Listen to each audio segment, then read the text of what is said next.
பெரியவா சரணம். பெரியவா வானொலியின் மாலை நிகழ்ச்சிகள் ஆரம்பமாகின்றன. இன்றைய எமது நிகழ்ச்சிகள் நித்திய குரு பாதுகா பூஜா, ஸ்ரீ ரா கணபதி அவர்கள் எழுதிய புத்தகத்தின் ஒளிவடிவம், ஆன்மீக உரை, மகா பெரியவா மகிமை, உபன்யாசம். பெரியவா சரணம். பெரியவா சரணம். அடுத்த நிகழ்ச்சி நித்திய குரு பாதுகா பூஜை. शुक्लां भरदरं विष्णुं शशिवर्णं चतुर्भुजं प्रसन्नवदनं ध्यायेत् सर्वविघ्नोपशान्तये। ममोपात्त समस्त दुरितक्षयद्वारा श्री परमेश्वर प्रीत्यर्थं गुरुप्रसाद सिद्ध्यर्थं गुरुप्रीत्यर्थं गुरुपादपूजाम् अद्य करिष्ये।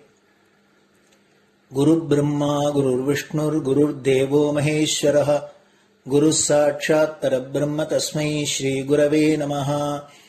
अपारकरुणासिन्धुं ज्ञानदं शान्तरूपिणं श्रीचन्द्रशेखरगुरुं प्रणमामि मुदान्वहम्। सदाशिवसमारम्भां शङ्कराचार्यमध्यमाम् अस्मदाचार्यपर्यन्तां वन्दे गुरुपरम्पराम्. எல்லோரும் குருவை பெரிவாளை தியானம் பண்ணிண்டு அர்ச்சனை பண்ணுவோம். அஷ்டோத்திரம். பெரியவா அஷ்டோத்திரம் பல அஷ்டோத்திரங்கள் இருக்கு. அதுல எளிமையா சுலபமா எது இருக்கோ அதை நான் இப்ப சொல்றேன். எல்லோரும் இதை கேட்டுண்டே திருப்பி சொல்ல முடிஞ்சுவா சொல்லி சொல்லி பெரிவாளுக்கு பாதத்துல ஒவ்வொரு புஷ்பத்தை அர்ச்சனை பண்ணலாம். ओम श्री कांची कामकोटि पीठाधीश्वराय नमः. श्रीमत् चंद्रशेखरेन्द्र सरस्वती गुरुभ्यो नमः. संन्यासाश्रम शिखराय नमः. काषाय दंडधारिणे नमः. सर्वपीठापहारिणे नमः. स्वामिनाथ गुरवे नमः. करुणासागराय नमः. जगदाकर्षण शक्तिमते नमः. सर्वचराचर हृदयस्थाय नमः. ओम भक्त परिपालक श्रेष्ठाय नमः. धर्म परिपालकाय नमः. श्री जयेन्द्र सरस्वत्याचार्याय नमः. श्री विजयेन्द्र सरस्वती पूजिताय नमः. शिवशक्ति स्वरूपाय नमः. भक्ताभीष्ट प्रदायकाय नमः. ब्रह्मण्य पोषकाय नमः. ब्रह्म विष्णु शिवैक्य स्वरूपाय नमः. कांची क्षेत्रवासाय नमः. कैलाश शिखरवासाय नमः. स्वधर्म परिपोषकाय नमः. चातुर्वर्ण संरक्षकाय नमः. लोकरक्षण संकल्पाय नमः. ओम ब्रह्मनिष्ठापराय नमः. सर्वपापहराय नमः. धर्मरक्षक संतुष्टाय नमः. भक्तार्पितधन स्वीकर्त्रे नमः. सर्वोपनिषत् सारज्ञाय नमः. सर्वशास्त्रगम्याय नमः. सर्वलोक पितामहाय नमः. भक्ताभीष्ट प्रदायकाय नमः. ब्रह्मण्य पोषकाय नमः. नानाविध पुष्पार्चितपताय नमः. रुद्राक्ष क्रीडधारिणे नमः. भस्मोद्दोलित विग्रहाय नमः. सर्वज्ञाय नमः. सर्वचराचर व्यापकाय नमः. अनेक शिष्य परिपालकाय नमः. मनश्चाञ्चल्य निवर्तकाय नमः. अभयहस्ताय नमः. भयापहाय नमः. यज्ञपुरुषाय नमः. यज्ञानुष्ठान रुचिप्रदाय नमः. यज्ञसम्पन्नाय नमः. यज्ञसहायकाय नमः. यज्ञफलदाय नमः. यज्ञप्रियाय नमः. उपमानरहिताय नमः. स्फटिक तुलसी रुद्राक्ष हारधारिणे नमः. चातुर्वर्ण समदृष्टये नमः. ऋग्यजुस्साम अथर्वणादि चतुर्वेद संरक्षकाय नमः.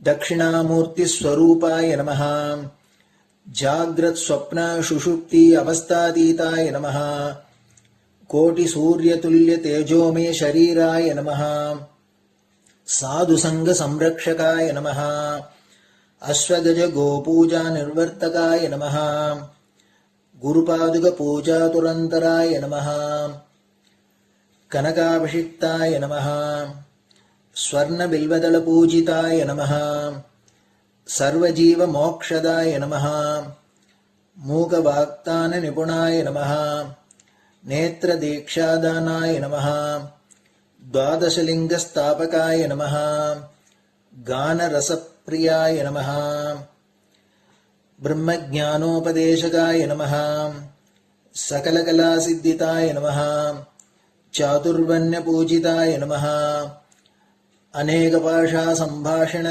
कोविताय नमः अष्टसिद्धिप्रदायकाय नमः ओम श्री शारदामठसुस्थिताय नमः नित्यान्नदानसुप्रीताय नमः प्रार्थनामात्रसुलभाय नमः पादयात्राप्रियाय नमः नानाविधमतपण्डिताय नमः श्रुतिस्मृतिपुराणज्ञाय नमः देवयक्षकिन्नरकिंपुरुषपूज्याय नमः श्रवणानन्दकरकीर्तये नमः दर्शनानन्दाय नमः अद्वैतानन्दभरिताय नमः अव्याजकरुणामूर्तये नमः शैव वैष्णवादिमान्याय नमः श्रीशङ्कराचार्याय नमः दण्डकमण्डलोहस्ताय नमः वीणामृदङ्गसकलवाद्यनाथस्वरूपाय नमः रामकथारसिकाय नमः वेदवेदाङ्ग आगमादिसकलकलासतस्प्रवर्तकाय नमः हृदयगुहाशयाय नमः शतरुद्रीयवर्णितस्वरूपाय नमः केदारेश्वरनाथाय नमः अविद्यानाशकाय नमः निष्कामकर्मोपदेशकाय नमः लघुभक्तिमार्गोपदेशकाय नमः लिङ्गस्वरूपाय नमः सालग्रामसूक्ष्मस्वरूपाय नमः कालड्यां शङ्करकीर्तिस्तम्भनिर्माणकर्त्रे नमः जितेन्द्रियाय नमः शरणागतवत्सलाय नमः श्रीशैलशिखरवासाय नमः डमरुकनादविनोदाय नमः वृषभारूढाय नमः दुर्मदनाशकाय नमः आभिचारिकदोषहर्त्रे नमः मिताहाराय नमः मृत्युविमोचकशक्त्याय नमः श्रीचक्रार्चनतत्पराय नमः दासानुग्रहकारकाय नमः अनुराधानक्षत्रजाताय नमः सर्वलोकख्यातशीलाय नमः वेङ्कटेश्वरचरणपद्मषट्पदाय नमः श्री महात्रिपुरसुन्दरी समेत श्री चन्द्रमौलीश्वर पूजाप्रियाय नमः श्रीमच्चन्द्रशेखरेन्द्र सरस्वती सद्गुरु परब्रह्मणे नमः गुरुभ्यो नमः परमगुरुभ्यो नमः परमेष्टिगुरुभ्यो नमः परात्परगुरुभ्यो नमः गुरुपरम्पराभ्यां नमः गुरुपादुकाभ्यां नमो नमः. அடுத்தது ஊதுபத்தி இருந்தா அதை காமிச்சு தூபம், நெய் தீபம் இருந்தா காமிச்சு அதை நெய் தீபம் தீபம் காமிச்சுட்டு நைவேத்தியம் வெத்தலைப்பாக்கு பழம் இதுலேருந்து ஆரம்பிச்சு அவளுக்கு எது சௌரியமோ அதுபடி நைவேத்தியம் பண்ணலாம். அதுக்கு அடுத்தது கற்பூர ஹாரத்தி பண்ணி எல்லோரும் பிரதட்சிண நமஸ்காரம் பண்ணி பெரியவாள்கிட்ட பிரார்த்தனை பண்ணிண்டு எல்லோரும் க்ஷேமமா இருக்கணும், லோகம் பரம மங்களமா சௌக்கியமா இருக்கணும், எல்லோரும் வியாதி வெக்க இல்லாத ஆயுராரோக்கிய ஐஸ்வர்யத்தோட சாந்தம் அமைதியோட ஞான வைராக்கியத்தோட எல்லோரும் நல்லவர்களாயிருந்து நன்மையை அடையணும்னு பிரார்த்தனை பண்ணி இந்த பூஜையை தினம் செய்யலாம். குரு பிரம்மா குருர் விஷ்ணுர் குருர் தேவோ மகேஸ்வரः குரு சாட்சாத் பரபிரம்ம தஸ்மை ஸ்ரீ குரவே நமஹ. அபார கருணா சிந்தும் ஞானதம் சாந்தரூபிணம் ஸ்ரீ சந்திரசேகர குரும் பிரணமாமி முதான்வகம். சதாசிவசமாரம்பாம் சங்கராச்சாரிய மத்யமாம் அஸ்மதாச்சாரிய பர்யந்தாம் வந்தே குரு பரம்பராம். குரு பாத பூஜை நிறைவடைஞ்சது. பெரியவா சரணம். பெரியவா சரணம். பெரியவா வானொலியில் நேயர்கள் அடுத்து கேட்க இருப்பது ஸ்ரீ ரா கணபதி அவர்கள் எழுதிய புத்தகத்தின் ஒளி வடிவம். அளிப்பவர் ஸ்ரீமதி உமா சங்கர் அவர்கள். தேனினும் இனிய சொல்லான் தீச்சுடர் மேனி கொண்டான் ஊனுயிர்க்குயிரதான ஒன்றினைக் கலந்து நின்றான் ஏனினிக் கவலை நெஞ்சே இன்றுனக் அருள் செய்தான் இஞ்ஞானவான் காமகோட்டி நாதனை நம்புவோமே. ஜெய ஜெய சங்கர, ஹரஹர சங்கர. மகா பெரியவாளின் உபன்யாசங்களை ரா கணபதி அண்ணா தெய்வத்தின் குரல் என்ற பெயரில் 7 பாகங்களாக தொகுத்து நமக்கு அளித்ததின் முதல் பாகத்தின் அடுத்த பகுதி என் காரியம். சுருக்கமாக என்ன செய்யச் சொல்கிறேன்? ஆச்சாரியாள் சரீரத்தை விடுவதற்கு முன் சாரமாக உபதேசம் செய்த 5 ஸ்லோகங்களில் எடுத்த எடுப்பில் என்ன சொன்னாரோ அதையே தான் சொல்கிறேன்.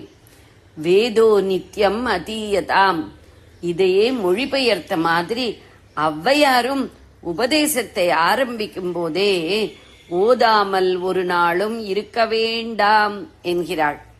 தினமும் வேதத்தை அத்தியனம் பண்ண வேண்டும் என்று ஆச்சாரியாள் பாசிட்டிவில் சொன்னதையே ஔவையார் நெகட்டிவாக ஒரு தினம் கூட அத்தியனம் பண்ணாமல் இருக்க வேண்டாம் என்றாள். ஓதுதல் என்று வெறுமே சொன்னாலே வேதம் ஓதுதல், அதாவது அத்தியனம் என்றுதான் அர்த்தம். எழுதாமல் படிக்காமல் வாயாலேயே ஓத வேண்டியது வேதம் என்பதால் இப்படி பெயர் வந்தது. வேதத்துக்கு ஒத்து என்றே பெயர். திருக்குறளிலும் இப்படி வருகிறது. வேதங்கள் ஈஸ்வரனை பூஜை செய்த வேதபுரி என்கிற ஸ்தலத்துக்கு திருவொத்தூர், திருவொத்து ஊர் என்றே பெயர் இருக்கிறது. பிரம்ம சிருஷ்டியில் இருந்து நம் வரைக்கும் வந்துள்ள இந்த ஓதும் பணி சாஸ்வதமாக நடக்க வேண்டும் என்று உங்கள் எல்லோருடைய காதிலும் போடத்தான் இப்படி பட்டணம் பட்டணமாக திரிந்து கொண்டு உங்களுக்கெல்லாம் செலவு வைத்து சிரமங்களை தந்து கொண்டிருக்கிறேன். இத்தனை 1000 பேர் கூடுகிற இடத்தில் சொன்னால் ஒரு 10-20 மனசுக்குள்ளாவது அது இறங்கி காரியத்தில் பலிக்காதா என்று எனக்கு ஆசை. பட்டண வாழ்க்கைக்கு வந்த பின்தான் தர்ம விருத்தமாக முரணாக போக வேண்டிய நிர்பந்தம் வந்தது. இங்கேதான் நவநாகரிகத்தின் ஆட்டம் அதிகம். ஆகையால் இனிமேல் பட்டணங்களுக்கு போவதில்லை என்று நடுவாந்தரத்தில் நான் ஒரு தீர்மானம் பண்ணிக்கொண்டு கிராமங்களிலேயே இருந்து வந்தேன். ஆனால் பட்டணத்துக்காரர்கள் வரவேண்டும் வரவேண்டும் என்று ரொம்பவும் பிரீத்தியோடு வற்புறுத்தினார்கள். அப்போது அவர்களிடம் நம்முடைய பழைய வழிக்கு நீங்கள் கொஞ்சமாவது திரும்பினால்தான் வருவேன், உடனே அத்தியனத்துக்கு திரும்பாவிட்டாலும் பரவாயில்லை, அதற்காக ஏற்பட்ட வெளி அடையாளங்களையாவது வைத்துக் கொள்ளுங்கள். வேதத்தை தூக்கி பிடிக்க வேண்டிய தீவெட்டிக்காரன் என்றால் அதற்கு சில அடையாளம் சொல்லி இருக்கிறது. பியூன் என்றால் ஒரு டவாலி யூனிஃபார்ம் இருக்கிறதோ இல்லையோ, அப்படித்தான் இவனுக்கும் சிகை, குடுமி, பஞ்சகச்சம் இவைகளை அடையாளமாக சொல்லி இருக்கிறது. இவையெல்லாம் நான் உசத்தி என்று காட்டுகிற சுப்பீரியாரிட்டிக்கு அடையாளம், சிம்பல் இல்லை. நான் சமஸ்த ஜன சமூகத்துக்கும் சேவகன், வேதத்தின் சேவகன் என்று தெரிவிக்கவே அவை இருக்கின்றன. இந்த அடையாளங்களை நீங்கள் போட்டுக்கொண்டால்தான் நான் பட்டணத்துக்கு வருவேன் என்றுதான் கிராக்கி செய்து வந்தேன். நான் கிராக்கி செய்தது பலிக்கவில்லை. நடை உடை பாவனைகளை மாற்றிக்கொள்ள இஷ்டம் இல்லையோ அல்லது துணிச்சல் இல்லையோ, ஆனால் என்னை வருந்தி வருந்தி கூப்பிடுவதும் நிற்கவில்லை. கடைசியில் நாம் சொன்னதை செய்யாவிட்டால் கூட நம்மை இவர்கள் கூப்பிடுவது நிற்கவில்லை. அதனால் இன்னமும் நம்மிடம் ஒரு பிரியம், அபிமானம், மரியாதை இருக்கிறது என்றுதான் அர்த்தம். சரி, இவர்கள் ஆசைக்குத்தான் விட்டு கொடுத்து பட்டணத்துக்கு போகலாமே. அங்கே போய் இவர்களுக்கு நடுவிலேயே உட்கார்ந்து கொண்டு நம் ஆசையை திரும்ப திரும்ப சொல்லி ஏதாவது துளி பலிக்கிறதா என்று பார்ப்போமே. மடம் என்று ஒரு ஸ்தாபனம், இன்ஸ்டிடியூஷன் இருப்பதே ஜனங்களின் தோஷங்களுக்கு நிவிருத்தி சொல்லி அவர்களை நல்வழிப்படுத்துவதற்குத்தானே. நமக்கு குறையாக தோன்றுவதை அவர்கள் கேட்டாலும் கேட்காவிட்டாலும் சொல்லிக்கொண்டே இருக்க வேண்டியதுதானே நம் கடமை என்று முடிவு பண்ணினேன். கிராக்கி பண்ணி கொண்டதை விட்டுவிட்டு மறுபடி பட்டணத்துக்கு போக ஆரம்பித்தேன்.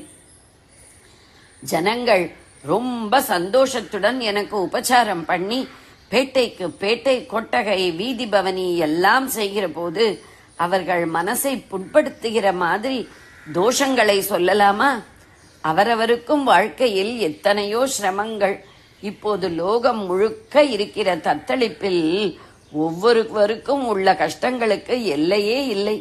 இதன் நடுவே கொஞ்சம் கஷ்டத்தை மறந்திருக்கலாம் என்று இங்கே வருகிறார்கள்.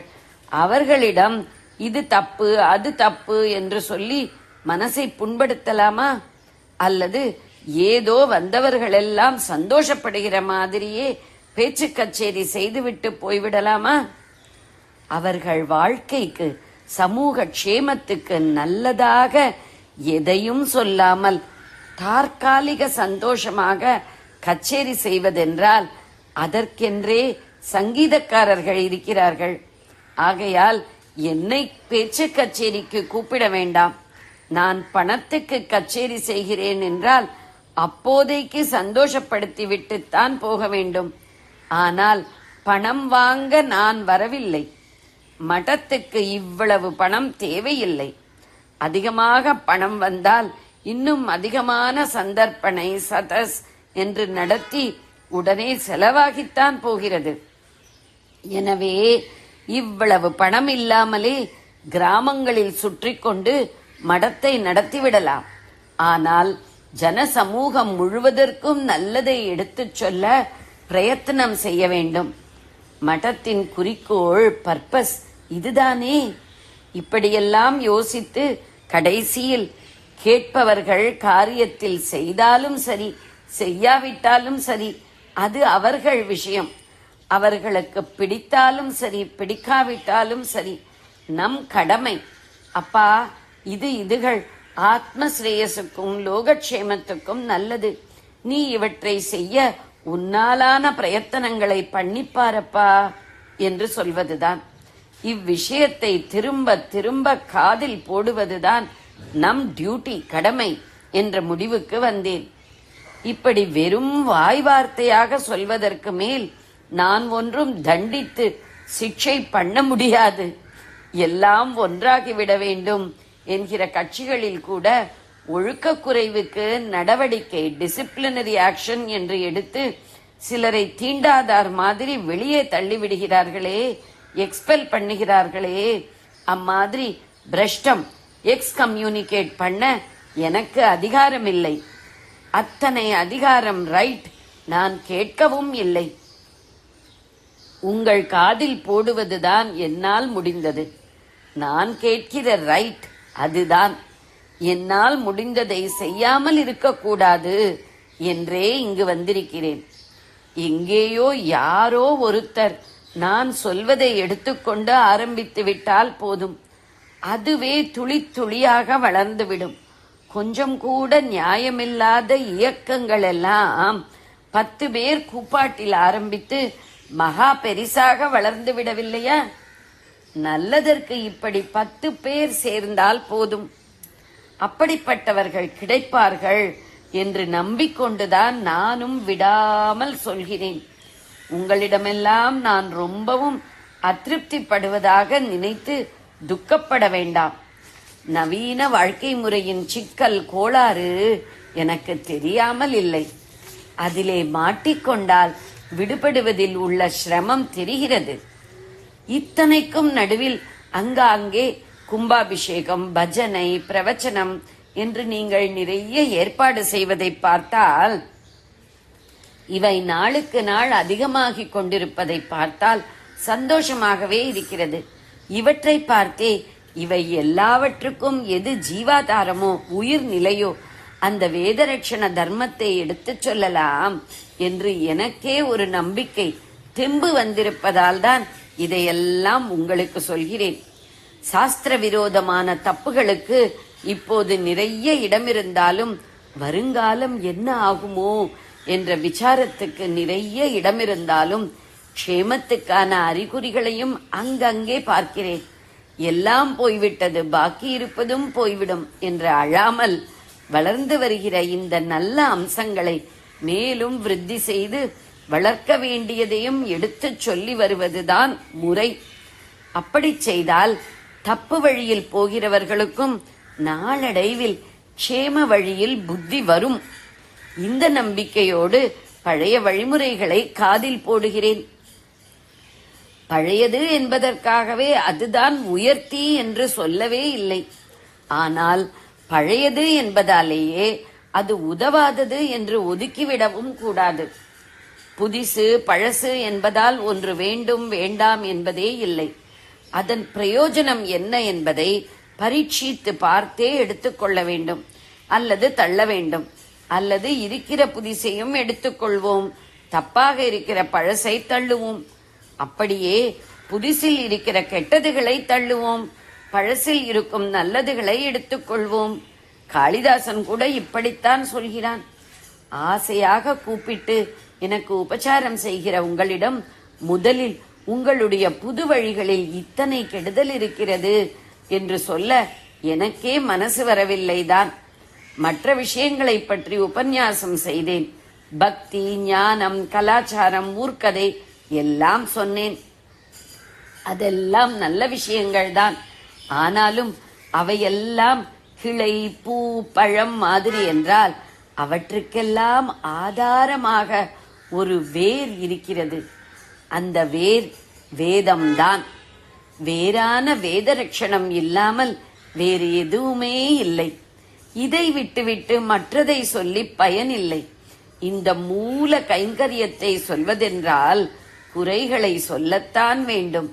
மற்ற விஷயங்களை பேசி கொஞ்ச நாள் கழித்த பின் இத்தனை நாள் உங்களில் ஒருத்தனாக பழகிவிட்டதால் எனக்கே உங்களிடம் சிநேகிதம், சுவாதீனம் வந்துவிட்டது. குறையை சொல்ல முன்போல தயங்க வேண்டாம் என்று வேத விஷயத்துக்கு வந்திருக்கிறேன். இந்த காரியத்துக்குத்தானே நான் வந்திருப்பதே. என் காரியத்தை எடுத்த எடுப்பில் சொல்லலாமா? என்னை உபசரித்து சந்தோஷப்படுகிற உங்கள் காரியத்தை நீங்கள் முடித்துக் கொண்டு விட்ட பிறகு இனிமேல் என் காரியத்தை சொல்லலாம் என்று சொல்கிறேன். வேத ரட்சணம்தான் அந்த என் காரியம். இதற்காக இத்தனை நாள் உங்களை இத்தனை சிரமப்படுத்தி இத்தனை பணச்செலவு வைத்தது போதாதென்று வினோபா மாதிரி நானும் ஒரு சம்பத்தி தானம் கேட்கிறேன். அவரவரும் அத்தியனம் செய்து தங்கள் பிள்ளைகளுக்கும் செய்விக்க வேண்டும் என்பது ஒரு பக்கம் இருக்கட்டும். இது அவசியம் செய்ய வேண்டியதுதான். அதைவிட அவசியமாக முதலில் செய்ய வேண்டிய காரியம் ஒன்று உண்டு. அதாவது இப்போதும் மூச்சை பிடித்துக் கொண்டு நடந்து வருகிற வேத பாடசாலைகள் மூடிப்போகாமல் அவற்றை தொடர்ந்து நடைபெற பண்ண வேண்டும். இதற்காக வித்தியார்த்திகள், மாணவர்கள், அத்தியாபகர்கள், ஆசிரியர்கள் இருவருக்கும் நிதி உதவி செய்ய வேண்டும்.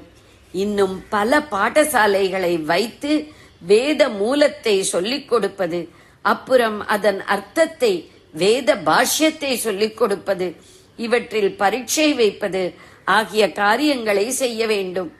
படிக்கிற காலத்தில் வித்தியார்த்திக்கு ஸ்டைபண்ட், உபகார சம்பளம் கொடுக்க வேண்டும். பரீட்சையில் பாஸ் பண்ணியவுடன் மார்க்கை பொறுத்து கணிசமான சம்பாவனை செய்ய வேண்டும். இப்படியெல்லாம் செய்தால்தான் வேதம் இருக்கும். இதற்கெல்லாம் மூலதனம் வேண்டும். இதற்காக சில ட்ரஸ்டுகள் இருக்கின்றன. பலர் தனித்தனியாக பூதானம் செய்திருக்கிறார்கள். வினோபா மாதிரி பூதானம் வாங்கினேன். இப்போது உச்சவரம்பு சட்டங்கள் வந்துவிட்டன. இனி நில உரிமைகள் எப்படி இருக்கும் என்று சொல்வதற்கில்லை. அதனால்தான் சம்பத்தி தான் கேட்கிறேன். அதாவது ஒவ்வொருவரும் மாசா மாசம் தங்கள் ஜன்ம நட்சத்திரத்தன்று என்னை நினைத்து கொண்டு நான் தானே கொடுக்க சொல்லி கேட்கிறேன். ₹1 ஒரு உண்டியில் போட்டுவிட வேண்டும். ஒரு வருஷமானதும் இந்த ₹12 வேதரட்சண நிதிக்கு அனுப்பிவிட வேண்டும். இப்படி அனுப்புகிறவர்களுக்கு இங்கே மடத்தில் நடக்கிற பூஜை பிரசாதம், விபூதி, குங்குமம், மந்திராட்சதை மாசா மாசம் அவர்கள் ஜன்ம நட்சத்திரத்தென்று அனுப்பி வைக்கப்படும். வருஷந்தோறும் இந்த தர்மத்தை புதுப்பித்துக் கொண்டிருந்தால் சந்திரமௌலீஸ்வர பிரசாதமும் நிற்காமல் உங்கள் வீட்டை தேடி வந்து கொண்டிருக்கும். எத்தனையோ செலவு செய்கிறீர்கள், வரிகள் கொடுக்கிறீர்கள். இது நான் போட்டிருக்கிற டாக்ஸ். மாசம் ₹1 எனக்காக கொடுக்க வேண்டும். எல்லோரும் அப்படி செய்தால் பல துளி பெருவெள்ளம் என்று வேதரட்சணத்துக்கும் பெரிய பலம் கிடைக்கும். அடுத்த சந்ததிக்கு எப்படியாவது வேதத்தை ரட்சித்து கொடுத்து விட வேண்டும் என்ற ஆலோசனைதான் எனக்கு எல்லாவற்றையும் விட முக்கியமாக இருக்கிறது.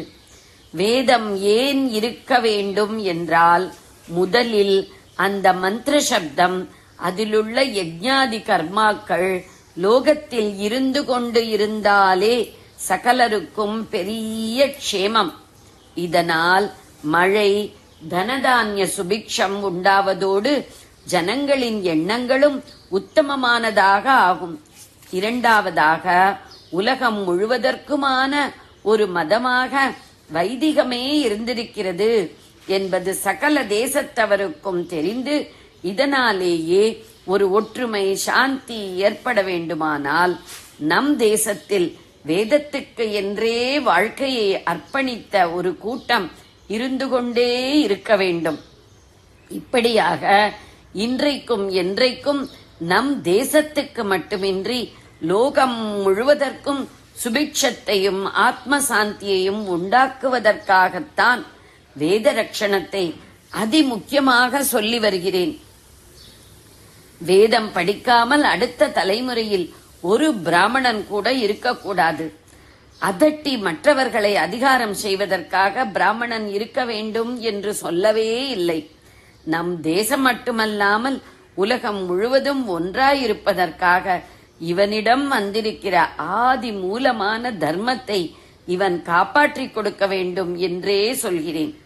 இங்கே நம் தேசத்தில் இப்படி ஒரு சின்ன கூட்டம் இருந்தால் லோகம் முழுவதும் எப்படி க்ஷேமமடையும் என்றால், பவர் ஹவுஸ் இருக்கிறது, அங்கே 4 பேர் தான் வேலை செய்கிறார்கள். ஆனால் ஊர் முழுக்க பிரகாசமாக விடுகிறது. அந்த 4 பேர் வேலை செய்யாவிட்டால் ஊரே இருட்டாகி விடுகிறது. இப்படியே லோக மங்கள தீபமான வேதத்தை தூக்கி பிடிக்க இங்கே கொஞ்சம் பேர் இருந்தால் போதுமானது. இதற்கான விதை முதலை எப்படியாவது காப்பாற்றி தந்துவிட வேண்டும் என்கிற காரியத்துக்கே வந்திருக்கிறேன். இதற்காகவே எனக்கு செய்கிற உற்சவங்களுக்கு ஒப்புக்கொண்டேன். இந்த உற்சவங்களில் போட்ட ஜெய ஜெய சங்கர ஹரஹர சங்கர கோஷம்தான் இத்தனை பேரை இங்கே என் பேச்சை கேட்க இழுத்து வந்திருக்கிறது. இப்படி ஒரு கோஷம் கீஷம் இருந்தால்தான் ஆள் சேர்ந்து அதன் மூலம் நம் காரியத்தை சாதித்துக் கொள்ள பார்க்கலாம் என்றே ஒப்புக்கொண்டேன். எனக்கு உற்சவம் நடத்தியவர்கள் நான் சொல்வதை கேட்க வேண்டும், கேட்பதற்கு பிரயாசையாவது பட வேண்டும். சிரமத்தோடு சிரமமாக எனக்காகவும் கொஞ்சம் படுங்கள். உங்களுக்காக எத்தனையோ காரியம் செய்து கொள்கிறீர்கள். ஆபீஸ், பொழுதுபோக்கு, இப்படி பலவிதமான பிசினஸ் பண்ணுகிறீர்கள். எனக்காக இந்த வேத ரட்சணத்தை பண்ணுங்கள். எனக்காக உங்களுக்காக என்று வித்தியாசம் என்ன? நான் நீங்கள் எல்லாம் ஒன்றுதான். என் காரியம் உங்கள் காரியம்தான். வேதத்தை ரட்சித்து விட்டால் அதுதான் எல்லோருக்கும் பரம ஸ்ரேயஸை தருகிற ஒரே காரியம். இதை செய்வதால் க்ஷேமம் உங்களுக்கு, பெயர் எனக்கு. ஜெய ஜெய சங்கர, ஹரஹர சங்கர. பெரியவா சரணம். இந்நிகழ்ச்சியின் அடுத்த பகுதி நாளை மாலை இதே நேரத்தில் ஒளிபரப்பாகும். பெரியவா சரணம். பெரியவா சரணம். பெரியவா வானொலியில் நேயர்கள் அடுத்து கேட்க இருப்பது திரு கவிக்கண்ணன் அவர்களின் ஆன்மீக உரை. பெரியவா சரணம். ராம் ராம். ஸ்ரீ குருப்யோ நம. ஜெய ஜெய சங்கர ஹர ஹர சங்கர. பெரியவா வானொலி நேயர்கள் அனைவருக்கும், மகா பெரியவாவுடைய பக்தர்கள் அனைவருக்கும் அடியேன் கவிக்கண்ணனின் அன்பு கலந்த நல்வாழ்த்துக்கள். பொருளொன்றறியேன் பன்னிரு கரனே, பொற்கரம் காட்டினி புன்னகை புரிவதன் பொருளொன்றறியேன் பன்னிரு கரனே, பொற்கரம் காட்டினி புன்னகை புரிவதன் பொருளொன்றறியேன் பன்னிரு கரனே.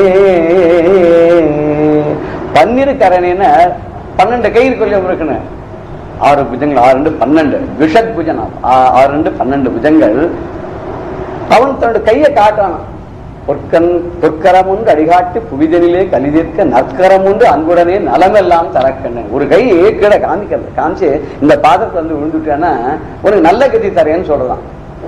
இங்க ஒரு கையை காட்டுறான், தன்னோட ஒரு கை வலது கையை காமிச்சு ஒரு சிரிப்பு சிரிக்கிறான், புன்னகை புரிகிறான். என்னுடைய பொற்கரம் காட்டி நீ புன்னகை புரிவதன் பொருள் வந்து அறிவு. நீ என்ன சிரிக்கிற, என்ன பார்த்து ஒரு கையை காமிக்கிற, இந்த கையை காமிச்சு சிரிக்கிறேன், என்ன அர்த்தம் எனக்கு புரியல. அருளை பொழியும் கருணை மாமழையே, அருளை பொழியும் கருணை மாமழையே, அறுபடை பீடமர் ஆனந்த பரவே, அறுபடை வீடமர் ஆனந்த பரவே, பொருளொன்றறியேன் பன்னிரு கரனே, பொற்கரம் காட்டினி புன்னகை பொழிவதன் பொருளொன்றறியேன். அருளனை பொழியும் கருணை மாமழையன். அருள் அப்படியே மழையா கொட்டான். கருணைங்கிற அந்த அருளை மழையா பொழியக்கூடியவனா இருக்கான். எங்க இருக்கான்னா அறுபடை வீடுல இருக்கான். 6 படை வீட்டிலையும் குடிகொண்டிருக்கிறான். பழனி, திருச்செந்தூர், திருப்பரங்குன்றம், சோலைமலை, திருத்தணிகை, சுவாமிமலை, இந்த 6 இடத்துல இருக்கு. இந்த 6 இடம் தவிர இதுல வராத படை வீடுகள் நிறைய இருக்கு. விராலிமலை இருக்கு, இந்த பக்கம் வயலூர் இருக்கு, நிறைய இருக்கு. எங்க பார்த்தா திருச்செங்கோடு, உத்தர சுவாமி மலைங்கிறோம், அப்ப இங்க வடபழனிங்கிறோம். அப்படியே பார்த்தா அப்படி உடம்பு சிலிர்க்கிறது. அப்படி எல்லா இடத்துல அருளை மழையாக பொழுது கொண்டிருக்கான். மழைன்னு மழை கூட ஒரு சில காலத்துல தான் வரும். மழைக்காலம் அந்த நேரத்தில் தான் வரும். அந்த காலத்துல ராஜா கேட்பறான், மந்திரி மாதம் மும்மாறி பொழிகிறதான, மாசம் மும்மாறி பொழிதான். அது அந்த காலம், ஏதாவது தர்மம் தழைத்து இந்த காலத்துல. இன்னைக்கு ஒரு பிரவர்த்தனை சொல்லும் போது நாங்க எல்லா இடத்துலையும் சொல்லிட்டு இருக்கோம், தர்மம் ரட்சத்தி ரட்சித்தகான்னு சொல்லிட்டு இருக்கோம். யார் ரட்சணை பண்றானோ, தர்மத்தை காப்பாத்துறதுக்கு பாடுபடுறானோ அவனை தர்மம் காப்பாத்துறதுன்னு. ஆனா இன்னைக்கு இருக்கிற காலகட்டத்துல பார்த்தா எல்லாம் மாறி தலைகீழ இருக்கே. இதை நாங்க தைரியமா மேடையில சொல்ல முடியுமா? தர்மம் காப்பாத்துறதுன்னு சொல்ல முடியுமா? இப்ப தர்மத்துக்கே ஹானி வந்துட்டோம்னு நினைக்கிற அளவுக்கு பயமாக இருக்கு. இதுக்கு யாரு விமோசனம் தர போறா அப்படின்ற மாதிரி ஒரு சொன்னா. தைரியமா சில விஷயங்களை சொல்றது கூட இந்த காலகட்டத்துல கம்சனுடைய காலத்திலயோ சூரபத்மனுடைய காலத்திலயோ அப்படி ஒரு பயங்கள்லாம் இல்ல. ராவணன் காலத்திலயும் அந்த மாதிரிலாம் பயங்கள் இல்ல. இன்னும் முஸ்லீம்கள் ஆட்சி காலத்துல கூட அப்படி ஒரு பயம் இல்லாத இருந்துதான். அப்ப அக்பர்லாம் என்ன பண்ணா, தீன் இலாகின்னு ஒரு மதத்தை பண்ணா, நீ எது வேணா ஃபாலோ பண்ணிக்கோண்ட, நீ இந்து மதமா பாடு, எதுவா பாடு. அது இந்து மதத்தை பத்தியே நிறைய தெரிஞ்சு வச்சிருந்தாராம். இந்த அக்பரை பத்தி சொல்லும்போது சின்ன கதையை சொல்லிட்டு மேல போலாம். அவர் என்ன பண்ணார், ஒரு நாள் கிண்டலா அவருடைய மந்திரி பீர்பால், வீரபாலன், அவரு பீர்பால் அந்த உள்ள வாக் பக்காரம் அப்படியே தான் பார்த்து கேட்குறேன், என்ன இவ்வளவு கடவுளை வச்சிருந்தீங்க நீங்க? அப்ப இன்னும் உங்க கடவுளுக்கு எல்லாம் வேற வேலை வெட்டியே கிடையாதா? எதுக்குத்தாலும் அவளே தான் வந்துருவாளா? யாராவது அனுப்பிச்சு நீ போய் பாருன்னு சொல்லப்படாதா? சில பூத கணங்கள், தேவ கணங்கள், எத்தனையோ கணங்கள் தான் இருக்கு. ஏதாவது நம்ம கெட்டவர்களை போய் ஹெல்ப் பண்ணிடுவான்னு சொல்லப்படாது. இன்னும் அவளை கொடுக்கணும்னு ஓடி இன்னும் ஒண்ணுமே புரியலையே. நான் ஒன்னும் இதுக்கு பதில் 10 நாள் கழிச்சு சொல்றேன். நான் ஒரு நாள் என்ன பண்ண, தினம் ராஜா என்ன பண்ணுவார், தன்னோட குழந்தைய அழைச்சுட்டு போட்ல போவார், இந்த யமுனையில போயிட்டு போவார். இவருக்கு இதை நினைச்சு பார்த்தா இதை வச்சு ஒரு வேலை பண்ண சொல்லி தினம் இந்த குழந்தைய ஆக்ஷன் வர மாதிரி ராஜா நானே கூட்டிட்டு நீங்களே வந்திருக்கோம். ஒரு 3 நாளைக்கு குழந்தை ஆக்ஷன் இவரே ஆக்ஷன் பண்ணார். 4ஆவது நாளைக்கு இவர் குழந்தை ஆக்ஷன் வராத குழந்தை மாதிரி ஒரு பொம்மையை பண்ணி எடுத்து வந்தார். போட்டு துப்புன்னு அந்த யமுனை கரெக்டா போட்டு யமுனை உள்ள போட்டு அதை போட்ட உடனே ராஜா தப்பான்னு குதிச்சுட்டான் தண்ணிக்குள்ள. ஐயோ குழந்தை தண்ணிக்குள்ள விழுந்துட்டு தப்புன்னு குதிச்சுட்டான். குதிச்சு அந்த பொம்மையை எடுத்துட்டு வந்துட்டான். எடுத்துட்டு வந்தோடனே கேட்டார், பீர்பால் கேட்டார், உன் குழந்தை தண்ணியில விழுந்துடுச்சு, இவ்வளவு பெரிய போட்டு கூட 4-5 போட்டு வருது, இதுல நிறைய ஆளுகள்லாம் இருக்கா, இதுல யாரையாவது ஒருத்தனை கூப்பிட்டு என் குழந்தைய காப்பாத்த மாட்டானா? தண்ணீர் வந்த குழந்தை காப்பாத்து நீயே ஏன் குதிக்கிறேன்னு கேட்டான். அது எங்க குழந்தை. அதேதான் எங்க சுவாமி எல்லாருக்கும், நாங்க எல்லாருமே அவளுடைய குழந்தை. பகவான் எத்தனை கோடி ஜனங்கள் இருந்தாலும், எத்தனை ஜீவராசிகள் இருந்தாலும் அத்தனை தன்னுடைய குழந்தையா நினைச்சு அவனே போய் காப்பாத்தான். டெபுடேஷன்லாம் அவன் பண்றது இல்லை. அதனாலதான் எங்க சுவாமிக்கெல்லாம் அவ்வளவு பெருமைன்னாரான். இப்படி சுவாமி அப்படி காப்பாத்துறான்னா இதை தைரியமா நம்ம சொல்ல முடியுமோ? சொல்ல முடியல. அவுரங்கசீப் காலத்துல கூட பக்தியில காலங்காத்தால பாட்டு பாடி என்ன தொந்தரவு பண்ணி வாசல பஜனை எல்லாம் போவாங்க. மார்கழி மாச பஜனை, மார்கழி நச்சா இருக்கு, அந்த மாதிரி அந்த உள்ள பஜனைக்கு போகலாம். அவனா நிறுத்திவிட்டான், சங்கீதத்துல என்ன வேஸ்ட் நிறுத்திட்டான். ஆனா நீ எங்கேயோ வெளியில இங்கே படிக்க, இந்த பக்கம் பாடாத ரோடு எல்லாம் பாட வீட்டுல ஏதோ பண்ணிக்கோங்க. ஆனா இன்னைக்கு எல்லாமே ஒரு பயப்படக்கூடிய ஒரு நிலைக்கு வந்துடுதேன்னு சொல்லி ரொம்ப பயந்து சொன்னார். அப்படிப்பட்ட ஒரு நிலை இவன் அருள் பண்ணுவான். நிச்சயமா அருள் பண்ண கருணை மழையா பொழிஞ்சான்னா மாதமும் மும்மாறி பொழிந்தான். ராஜா அவன் கேட்டுருந்தான். அப்ப மாதமும் மாறி பொழிந்து அப்புறம் என்ன ஆச்சுன்னா மும்மாறி இல்லையா, மாதமும் மாறி பொழிந்தான். அப்ப ராஜா மாதமும் மாறி பொழிகிறதானா, மாதம் மும்மாறி பொழிகிறதா விட்டு மும் இந்த பக்கம் மாதமும் மாறி பொழிகிறதானா, மாசம் மழை பெய்யுதான்னு கேட்க ஆரம்பிச்சான். அப்ப தர்மம் கொஞ்சம் கொஞ்சமா கொஞ்சம் அவர நிலைக்கு கஷ்டப்படுற நிலைக்கு வந்துட்டோம்னா அப்புறம் கொஞ்ச நாள் ஆச்சு.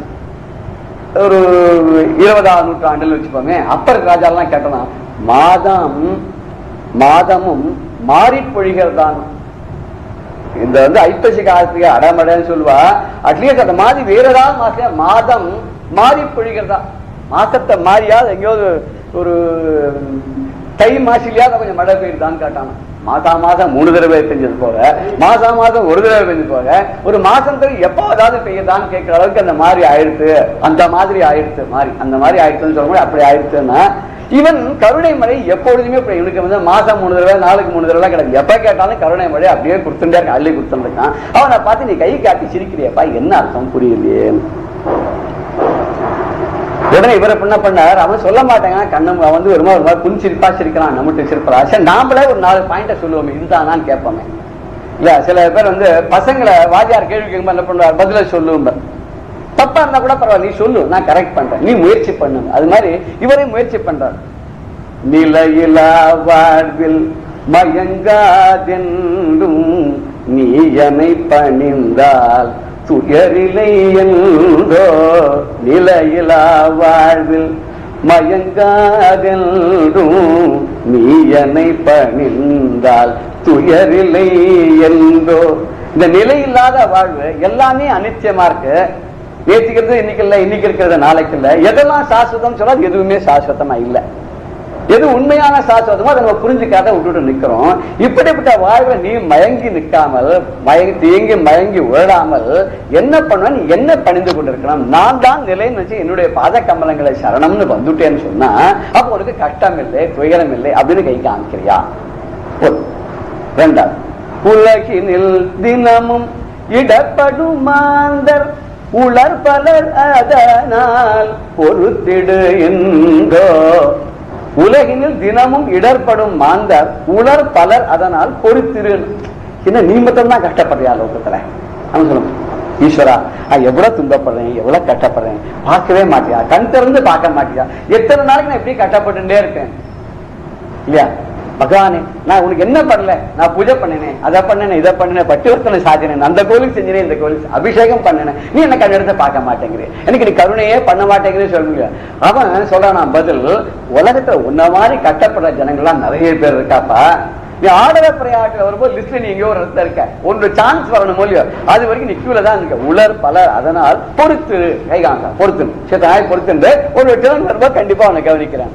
ஏன் அந்த காலத்துல ராவணாதிகள் கூட அவளை கஷ்டப்படுத்தின போது அத்தனை பேரும் பிரம்மா உட்பட எல்லாரும் போய் மகாவிஷ்ணு போய் கேட்கிறா இல்லையா, அந்த ராவணேஸ்வரன் பாடா பாடுபடுத்தானே, இதுக்கு ஏதாவது ஒரு அழிவு உண்டு பண்ணக்கூடாது, அவனுக்கு இதெல்லாம் காப்பாற்ற என்ன சொல்ற, காலம் வரும் அப்ப வருவேன் இல்லையா. அவர் உடனே போங்க பின்னாடி வந்துட்டு இருக்கேன் சொல்லவே இல்லை. அதுக்கு சில நேரம் வந்தார், அஜாமலனுக்கு ஆள் அமைச்சார், அம்பரீஷனுக்கு சுதர்சன ஆழ்வார் போனார், இப்படி யுத்தத்துக்கு வந்தார். ஆனா நம்ம யாருக்கு நேரம் வந்தார், கஜேந்திரனுக்கு நேரவே வந்தார். கஜேந்திர மோட்சம் கொடுக்கறதுக்காக, அந்த கஜேந்திரனுக்கு இது பண்ணதுக்காக, அந்த முதலையை காப்பாத்துக்காக நேரே வந்தான். இதுல ஆதி மூலமேன்னு கத்தினாராம் கஜேந்திரன். அவர் வந்து கிருபானந்த வாரியார் சொல்வார், முதலே அப்படின்னு கூப்பிட்டாராம். அவர் முதலேன்னு கூட கூப்பிடலையா, முதலேன்னாராம். காலம் முதல்ல பிடிச்சுன்னு கொடுத்தான். சாதாரண வந்து கை கதவுல நறுக்கிட்டு வச்சுக்கோங்க, நம்ம என்ன பண்ணுவோம், கைங்கிறோம் இல்லையா, கை கதவுல மாட்டி எடுத்து கை வலிக்க கைங்கிறோம் இல்லையா. அது மாதிரி வாசல் ஏதாவது கரிகாவத்தில் போனா அந்த அம்மா பேர் தெரிஞ்சா கூட கரிகான்னு தான் கூப்பிடுறான், வாழைக்காய் கத்திரிக்காங்க, அவ கோச்சிக்கிறதுல வரா இல்லையோ. அது மாதிரி முதல்ல காலை பிடிச்சுட்டு முதலே கத்தினார். ஆனா பரமாத்மா நினைச்சால் முதலேன்னு கூப்பிடுறேன், நான் தானே முதல் தெரிஞ்சிருக்கேன், இந்த கஜேந்திரனுக்கு தெரிஞ்சிருக்கேன். சோ ஆதி மூலமான நான் தான் முழு முதல் கடவுள் என்ன முதலேன்னு கூப்பிடுறதே நான் போக வேண்டாம் உட்கார்ந்து இருக்கேன். அதுக்காக அவரை கூப்பிட்டு அப்புறம் வரணும்னு எல்லாம் இல்லையா, எப்ப கூப்பிட போறான்னு காத்துக்காக உடனே வந்தேன். ஏன் கருடன் வேற ஜம்மன் வந்து குதிச்சாராம். அது எங்க போறேன்னு கேட்கறா லட்சுமி, சித்தரு வரேன்னாராம். ஏறினாலும் உடனே இறங்கினா ஜம்மன் வந்து குதிச்சாராங்க. எங்கன்னா அந்த கஜேந்திரன் அந்த இதுல இந்த தடாகத்துல முதல்ல பிடிச்சிருக்கேன், அங்க வந்து ஜம்மன் குதிச்சார். உடனே காலை பிடிச்சு இப்படி அவளுக்குலாம் உடனே வந்தார். அவ கூட கஜேந்திரன் கூட எத்தனையோ 1000 வருஷங்கள் வந்து கஷ்டப்பட்டு திண்டாடி அப்புறம் தான் வந்தார். உடனே யாருக்குமே வந்துள்ள அந்த பக்குவம் வந்து அவனை தவிர திரௌபதி கூட எப்ப வந்தார், அவர் வரல. அவர் கூட திரௌபதி கூட வந்து அவருடைய அனுகிரகம் கோவிந்தான்னு கூப்பிட்டாலாம். அந்த கோவிந்தன் நாம வந்து ஹெல்ப் பண்ணிட்டான். அதுதான் கடைசி காலத்துல ஒரு வருத்தமா கிருஷ்ணனுக்கு திரௌபதியிட சொன்னாராம், எனக்கு பெரிய வருத்தம், இந்த வருத்தத்தோட நான் வந்து இந்த உலகத்தை விட்டு நான் திரும்பி போறேன். அவர் போனடிதான் கலி ஒன்னாங்க. கலி வந்து அந்த முதல் நாள், அந்த கலியுகத்தின முதல் நாள் அவர் வந்து இந்த தேக வியோகம் பண்ணி வைகுண்டத்துக்கு போனார். என்ன வருத்தம்னு கேட்கும் போது அவர் சொன்னார், நான் போறேன், இன்னும் கொஞ்ச நாள்ல போறேன். எனக்கு என்ன ஒரு வருத்தம்னாக்க, திரௌபதி வந்து கூப்பிட்டான். அவர் கூப்பிட்ட போது நான் போல. அன்னைக்கு நான் அவரை வந்திருந்தா கதை வேற மாதிரி ஆயிருக்கலாமா இருக்கும். அதனால அதை அவாய்ட் பண்றதுக்காக, அவரும் கபட நாடக சூத்திரதாரி தானே, அதனால போல அவர் கூப்பிட்ட போது போகாதுன்னு எவ்வளவு பெரிய தப்பா பண்ணிட்டேன் அப்படியே மனசு வருத்தம். எனக்கு அந்த வருத்தத்தோட போறேன். திரௌபதிக்கு மட்டும் வரல, அவ்வளவு பெரிய பக்தியா இருந்த கூட அப்ப வரல. நான் சில காலத்துல வந்து துர்வாசத்தை காப்பாற்ற வந்தா, ஆனா மான சம்ரட்சணம் ஒழுங்கு அவர் வரல, அவருடைய நாமம் தான் காப்பாத்துது. ஒரு சில பேர் சொல்ல நிறைய புடவையா வந்ததுன்னா, வாரியார் அப்படி இல்லைன்னு விட்டாரு. என்ன பண்ணாங்க, துஷாசனன் புடவை இழுக்க அந்த புடவை வரலையா, கை மாத்திரம் வழுக்கின்னு போறதான். அது வழுக்கின்னு போக ஆஞ்சி ஒஞ்சி போய் கீழே விழுந்துட்டாங்க. அந்த மாதிரி அவர் வந்து கிருஷ்ணன் அந்த புடவையை பண்ணிட்டாங்க. ஒரே வஸ்திரம், அந்த வஸ்திரத்தை வந்து இழுக்கு வர முடியாத அளவுக்கு அந்த வலிக்கிற மாதிரி பண்ணிவிட்டாங்க. அவன் எப்படி வலிக்கின்னு போறாங்களோ, எதுலையும் மாட்டாத போறாங்களோ, அது மாதிரி இந்த வஸ்திரத்துல அவன் பூந்து விட்டாங்க. அவனுடைய சக்தியா அந்த புடவைக்குள்ள பூந்த உடனே அது இப்படி வலிக்கல் போவாங்க. இழுத்து பார்க்க முடியல, கடைசியில களைச்சு போய் இப்படி ஒரு இது அழகா அவர் சொல்லுவார். அப்படி அங்க கூட நேரம் வரலன்னா, அதான் சொன்ன உலகில் தினமும் இடர்படும் அந்த உடல் பலர் அதனால் பொறுத்து என்றும் ஒன் டேர்ன் வர வரைக்கும் பொறுத்து, சும்மா வந்து அங்கராய்ச்சிட்டே இருக்காத, புலம்பின்ண்டே. சில பேர் புலம்பின்ண்டே இருப்பான் காத்தாறு என்று சாயங்காலம் வரைக்கும். அந்த புலம்புற நேரத்துக்கு இந்த பகவான் நினைக்கலாமே, ஒரு ராமநாமம் எழுதலாமே, ஒரு ஸ்லோகம் படிக்கலாமே, படிக்க மாட்டோம். அந்த 10 நிமிஷத்துக்கு கூட எதையோ நினைச்சிட்டு சிந்தாக்குலம் தீர்த்து என யாழ்ல பின்னாடி சொல்லப்படுற அப்படி ஒரு வியாக்குலப்பட்டு திண்டாடி இருக்கும். அடுத்து சொன்னார், அலை போல் திரிந்திடும் மனத்தினை அடக்கி அன்பும் பண்பும் வளர்த்திடு என்றோ. இன்னொன்னு சொல்லானா, அலை போல் திரிந்திடும் மனத்தினை அடைக்கணும். மனசு அலை மாதிரி பாஞ்சிட்டு அங்கே இங்கே ஒடுங்கு. அந்த அலைகின்ற மனதை அடக்கணும்னா, இந்த அலைன்னு சொல்றோம்ல சமுதிரத்துல, அந்த லஹரின்னு சொல்றோமே, அந்த அலைன்னு ஏன் பேர், அந்த அலையர் தான். அங்கேயும் இங்கேயும் அலையர்னாதான் அந்த அலைன்னு பேர், தமிழ்ல பேர் வச்சாங்க. ஒரு சில இடங்களை பார்த்தோம்னா சம்ஸ்கிருதம் மாதிரியே தமிழ் வார்த்தைகளுக்கு ஒரு காரணமாக வச்ச பேரா தான் தெரியுது. அந்த அலையர் தான். அந்த அலையிற மாதிரி மனசு அலையர் தான். அப்படி அலைந்து கொண்டிருக்கிற மாதிரி மனசை வந்து ஒரு இடத்துல நிறுத்தி என்ன பண்ண, அன்பையும் பண்பையும் வளர்க்கணும். எல்லாருக்கிட்டையும் சர்வஜன சமான பிரேமைன்னு, எல்லாத்தையும் ஒரே எல்லாமே ஒரு பரமாத்மா அப்படின்ற பார்த்தோன்னா, எங்க இருக்கு அத்தனை ஜீவராசிலையும் அவனையே பார்க்கும்போது அன்பு தானா வருது. அந்த அன்பு வந்து நல்ல பண்புகள்லாம் தானே நமக்கு சேர்ந்து வருது. இதை நீ வளர்த்திடுனா, இந்த அன்பையும் பண்பையும் வளர்த்து. அதான் கை காமிச்சானா இல்ல, நிலமதில் யானுனை நிழலென தொடர்ந்து நித்தமும் காப்பேன் அஞ்சேல் என்றோ. நிலமதில் யான் உனை நிழல் என தொடர்ந்து நித்தமும் காப்பேன் அஞ்சேல். கவலையே படாத, நம்ம பின்னாடியே இருக்கேன், எங்க போனாலும் நிழல் மாதிரி நான் உன்னோட வருவேன், கண்டிப்பா உன்னை காப்பாற்ற, நீ கவலைப்படாத, பயப்படாத அப்படின்னு கை காமிக்கிறியா. அர்ஜுனுடைய கதையில வரும்போது இந்த மகாபாரத யுத்தம்லாம் முடிஞ்சு விதுஷ்ட பட்டாபிஷேகம்லாம் அப்புறம் துவாரகைக்கு கிளம்பிட்டாரான் கிருஷ்ணன். அப்ப அர்ஜுனன் கேட்டானா, கிருஷ்ணா நீ இப்ப விட்டுட்டு போறியே, நீ இல்லாத நான் எப்படி இருக்க முடியும்? அது நான் உன்னோட தானே எப்பவுமே இருக்கேன், நீ என்னோட எப்பவும் இருக்கேன்றது எனக்கு எப்படி பார்த்து தெரியும்? இப்போ நீ பிசிக்கலா இருக்கேன் பாக்குறேன் கண்ணால, நீ எப்பவுமே இருக்கேன்னா நான் அந்தர்யாமியா உன்னுடைய ஹிருதயத்திலேயே இருப்பேன், உன் கூடவே எப்போ வந்துட்டே இருப்பேன், நிழல் போல நான் அவனை தொடர்ந்து வந்துட்டே இருக்கேன், அது என்ன பிரமாணம்னு கேட்டேன். அது சொன்னார், நீ எப்பவும் பின்னாடி பாரு நடந்து போகும்போது, அப்போ 2 பேர் ஃபுட் ஸ்டெப்ஸ் வந்துட்டே இருக்கும். இந்த அடிச்சுவடுகள் சொல்ல 2 காலுக்கு அடிச்சுவடு மாதிரி விதவிதமா 2 அடிச்சுவடுகள் வந்துட்டே இருக்குமா. ஒரே மாதிரி இருந்தா தான் தந்ததுன்னு சொல்லிடலாமே, விதமா 2 விதமான அடிச்சுவடுகள் பின்னாடி வந்துட்டே இருக்கும். அதை பார்த்து தெரியும் உன்னுடைய பாதங்கள் 2, என்னுடைய பாதச்சுவடுகள் 2 தெரியும். ஓ அப்படியா, சரி. கிருஷ்ணன் போயாச்சு. அப்புறம் கொஞ்ச நாள் கழிச்சு உனக்கு ஏதோ கஷ்டம் வந்துருச்சு, துக்கம் வந்துருச்சு.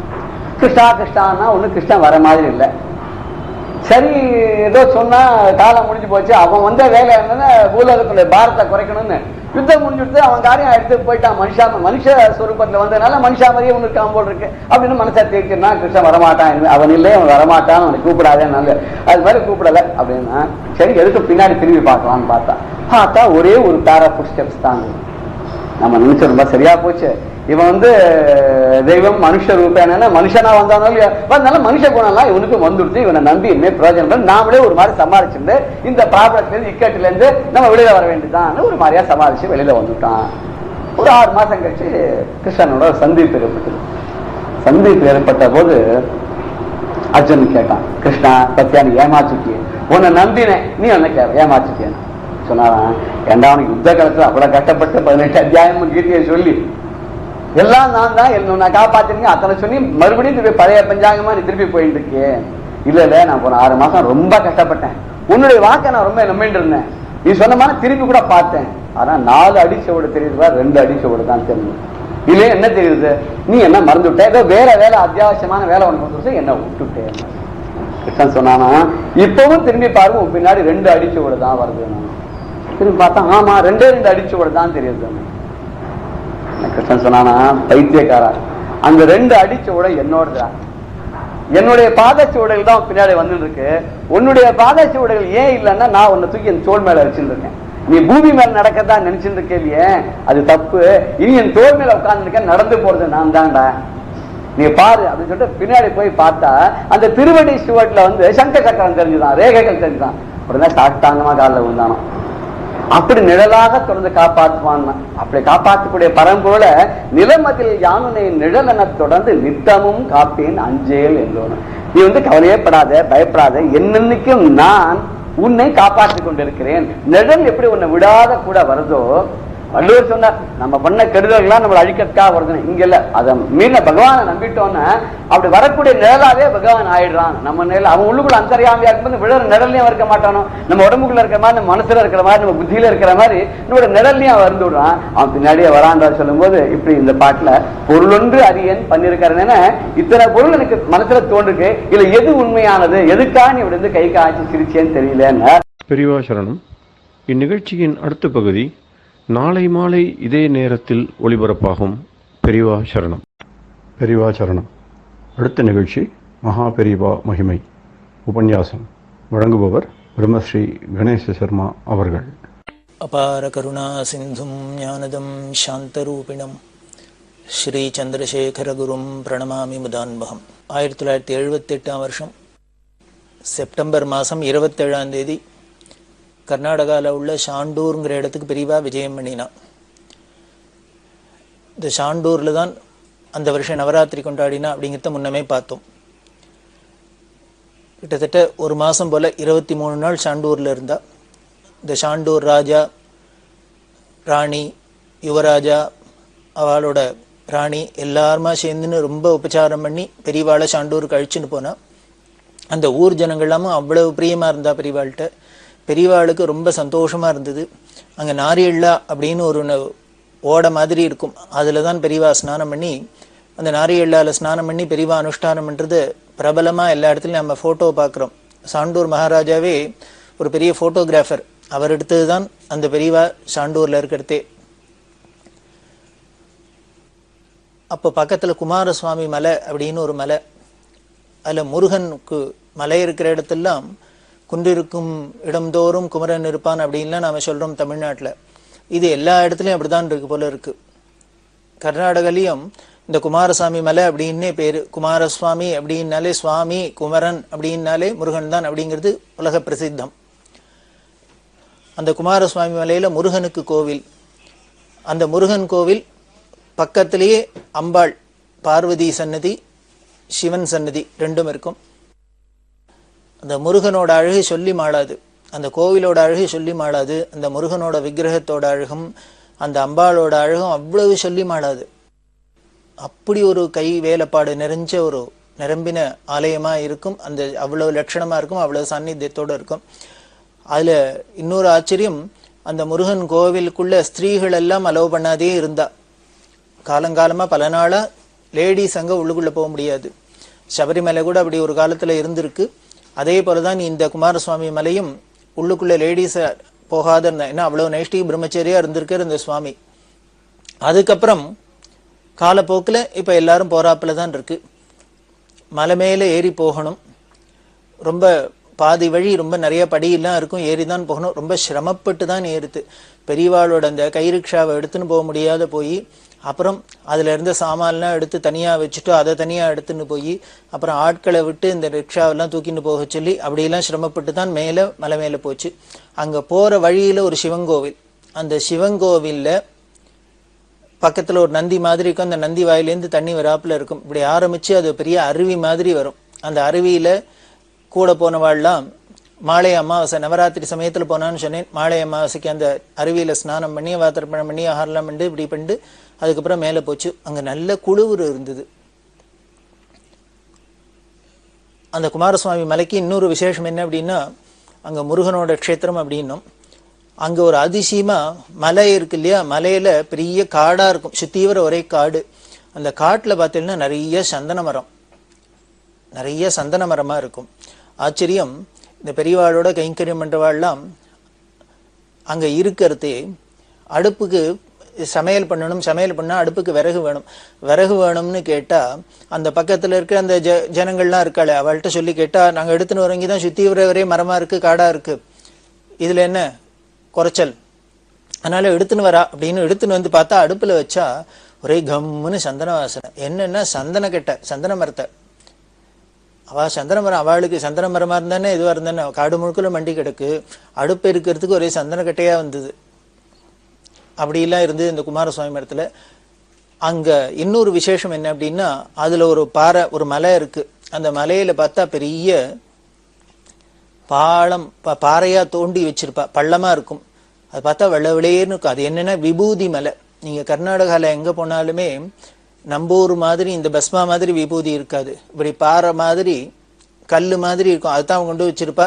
அதை எல்லாரும் கையால தடவி எடுத்து நெத்தியில எட்டுன்னு போவா. இது என்ன அப்படின்னா, இந்த குமாரசுவாமி மலையில இருக்கிற இந்த விபூதி மலை. அதுக்கு அவ புராணம் சொல்றா. அந்த கோவில்ல அம்பாளும் முருகனும் தான் இருக்கா, அம்மாவும் பிள்ளையுமா இருக்கா.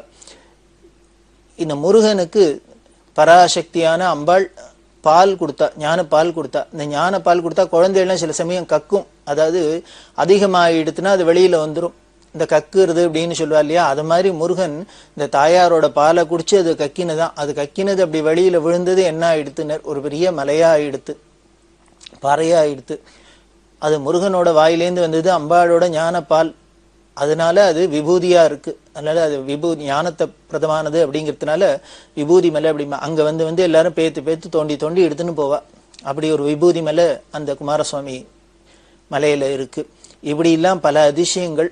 ரொம்ப ஆச்சரியமான இடம், ஏகாந்தமான இடம். அங்கேயே பக்கத்துல ஒரு குளம் இருக்கு. அதுல பார்த்தா ஒரு ரங்கநாத சுவாமி பக்கத்துல. எல்லாமே ரொம்ப சிற்ப வேலைப்பாடோட இருக்கும். ரொம்ப அழகா இருக்கும், ரொம்ப மனசுக்கு ரம்யமா இருக்கும்.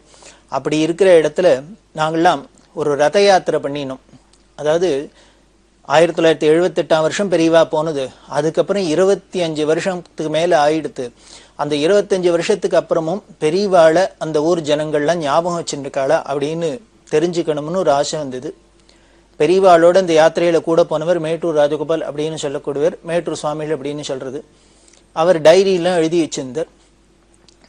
ஒரு ஆசை வந்தது, பெரியவாளை ஞாபகம் வச்சுருக்காளா, 25 வருஷம் 30 வருஷம் ஆக போறது, அந்த ஜனங்கள்லாம் பெரியவாளை ஞாபகம் வச்சுருக்காளான்னு பார்க்கணும் அப்படின்ட்டு அந்த இடத்துக்கெல்லாம் போய் ஒரு சர்வே மாதிரி போயிட்டு வரணும் அப்படின்ட்டு போனோம். அப்படி போயிட்டு வரது வெறுமனை நாம மட்டும் போனா நல்லா இருக்காது, அதுக்கு இம்பாக்ட் இருக்காதுங்கிறதுனால ஒரு ரதம் பண்ணி, அந்த பகவத்கீதை கீதோபதேசம் மாதிரி ஒரு ரதம் பண்ணி, அதாவது ஜீப்பு தான் அதே ரதம் மாதிரி டெக்கரேட் பண்ணி, அதுல அந்த ஃபைபர்னால பெரியவாளை தத்ரூபமா பண்ணி ஒரு விக்கிரகத்தை பண்ணி வச்சுட்டு பெரியவாளோட பாதையும் எடுத்துட்டு நாங்க ஒரு 10-15 பேரா சேர்ந்துன்னு ஒரு பெரிய ரத யாத்திரையா ஊர்வலமா போனோம். போனா பெரியவா போன இடத்துல இந்த 78லேருந்து 84 வரைக்கும் கிளம்பி, தேனம்பாக்கத்துல கிளம்பி சத்தாரா வரைக்கும் போயிட்டு திரும்பி வந்தாலே ஒரு இடம் பாக்கி இல்லை. எல்லா இடத்துக்கும் போனோம், எல்லா கிராமத்துக்கும் போனோம்.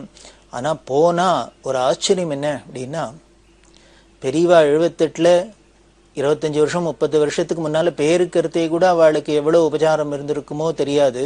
ஆனா நாங்க இந்த ரத யாத்திரையில பொறுத்தே இருந்த உபச்சாரம் சொல்லி மாளாது. காரணம், அப்போ பெரியவா திடீர்னு ஒரு ஊருக்குள்ள போயிட்டா. பெரியவாளுக்கு அவளுக்கு பூர்ண கும்பத்துக்கு சொம்ப தேடி மாவளையை தேடி தேங்காயை தேடுறதுக்கு கூட நேரம் கொடுக்காத பெரியவா போடுறது அப்படி இல்லாம இருந்தது. இப்ப நாங்க முன்னாலே சொல்லிட்டு போனதுனால அவ ஏகப்பட்ட மேளதாளங்களோட வரவேற்பும் உபச்சாரமும் அப்படி எல்லாம் நடந்தது. பெரியவாளை ஞாபகம் வச்சுருக்காளா அப்படின்னு நினைச்சது பாக்கிறதுக்கு போக என்ன ஆயிடுத்துன்னு, நமக்கு அவள்லாம் பக்தி எப்படி பண்ணணும்னு சொல்லி கொடுக்குறாப்புல இருந்தது. அப்படி ஒரு பக்தி பொதுவாகவே எதுவும் இந்த கன்னடக்காரா பக்தி, மராட்டிக்காரா பக்தி, தெலுங்காவோட பக்தி எல்லாம் சொல்லி மாளாது. அப்படி ஒரு பிரியமா இருந்தா. எங்க பண்ணேன்னா ஒவ்வொரு ஊர்லயும் பெரியவா அரை நாள் இருந்திருக்கா, ஒரு நாள் இருந்திருக்கா, கார்த்தால ஒரு இடம், மத்தியானம் ஒரு இடம், சாயந்தரம் ஒரு இடம், இப்படி எல்லாம் இருந்திருக்கா. சில ஊர்ல 10 நாள் இருந்திருக்கா, 15 நாள் இருந்திருக்கா, 20 நாள் இருந்திருக்கா. அது மாதிரி இருந்ததெல்லாம் எதுக்கான, இது மாதிரி நவராத்திரி இது மாதிரி ஏதான ஃபங்க்ஷன்லாம் வந்ததுன்னா விசேஷங்க நாட்களா இருந்தா அந்த இடத்துல தங்குறாப்புல இருக்கும். இல்லையா பெரியவா வீட்டுக்கு போயிட்டே தான் இருந்தா, நடந்துட்டே தான் இருந்தா. அப்படி இருந்தா கூட அப்படி ஏதோ அரை நாள் பார்த்தது, ஒரு நாள் பார்த்தது, அரை மணி பார்த்தது, ஒரு மணி பார்த்தது கூட அவளால மறக்க முடியல. காலங்காலம் ஆனாலும் 20 வருஷம் என்ன, 10 வருஷம் என்ன, 15 வருஷம் என்ன, எத்தனை வருஷமானா என்ன, மறக்க முடியாது. காரணம், அது பரமாத்ம ஸ்வரூபம், அந்தர்யாமியா இருக்கிற ஆத்மஸ்வரூபம் இல்லையா, அது என்ன வெளியில நடமாடுறது. அதை பார்த்ததுனால எல்லாருக்கும் அப்படி ஒரு பிரியம்.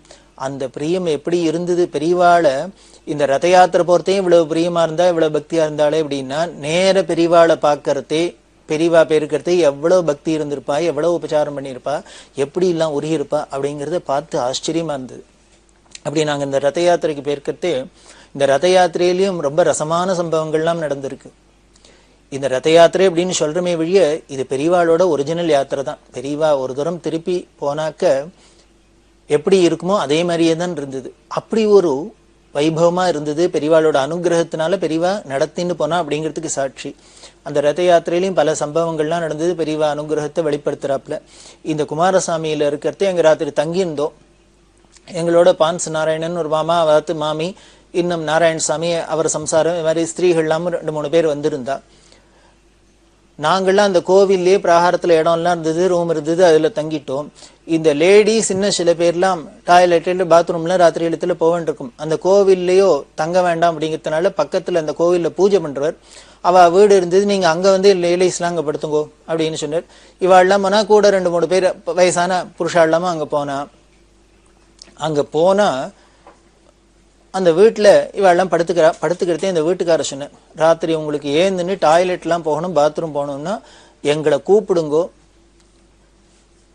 நாங்க தூங்கி இருந்தாலும் எழுப்புங்கோ, நாங்க ஒத்தாசைக்கு வரோம், கூட வரோம் அப்படின்னா. இந்த ஸ்திரீகளுக்கு சங்கோஜமா இருந்தது.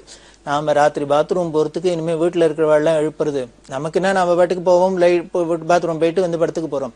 இவாள் எதுக்கு எழுப்பணும்? இல்ல எல்லாம் உங்களெல்லாம் சிரமப்படுத்தல, நாங்க பாட்டுக்கு போயிட்டு வரோம். என்ன டாய்லெட் வெளியில தான் இருந்தது, இந்த ஒரு மாதிரி உள்ளுக்குள்ள கிடையாது, வெளியில, வீட்டுக்கு வெளியில தான், புழக்கடையில.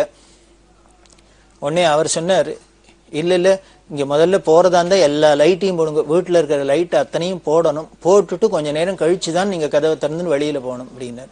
ஏன் அப்படின்னு கேட்டா அவர் ரொம்ப சர்வசகஜமா சொல்றாரு, பின்னால புழக்கடையில டாய்லெட்லாம் இருக்கு, பாத்ரூம் டாய்லெட் இருக்கு, பெரிய தொட்டி இருக்கு, தொட்டியில தண்ணி எல்லாம் இவ ரொப்பி வச்சுக்கிறா, பைப்பில் வரத்தே இதுல ரொம்பி இருக்கு.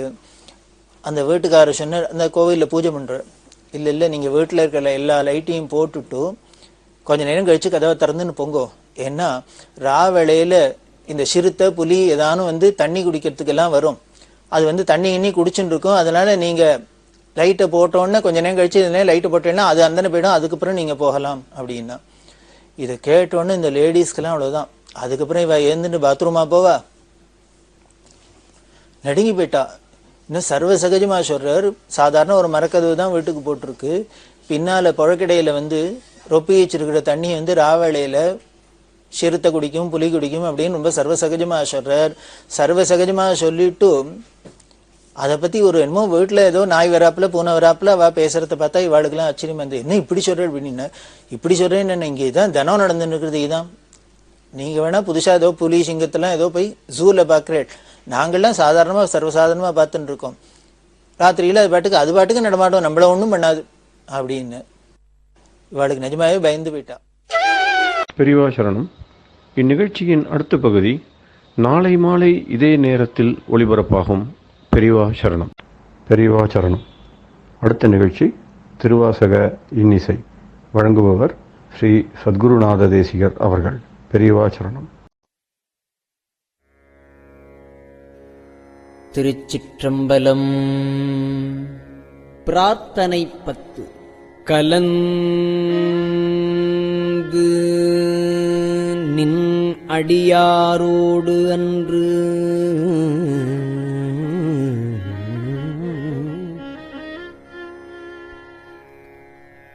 வாழா கழித்திருந்தேன்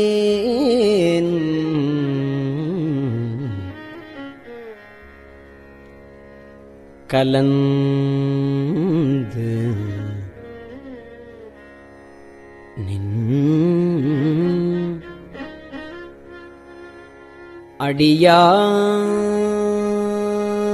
அடியாரோடு அன்று வாழா கடித்திருந்தேன்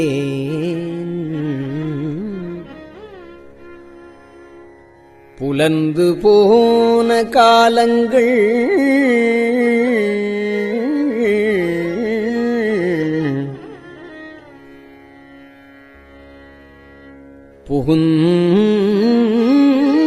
புகுந்து நின்றது இடரு பின்னாள்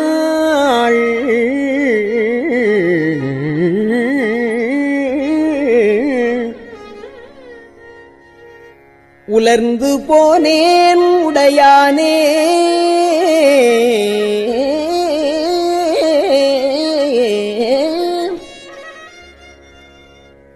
உலவா இன்பச் சுடரு காண்பான்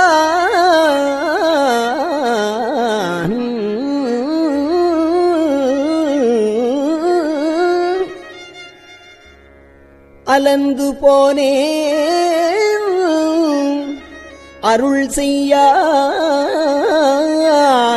ஆர்வம் கூற அலந்து போனேன் அருள் செய்யாய் ஆர்வம் கூற அடியேற்கே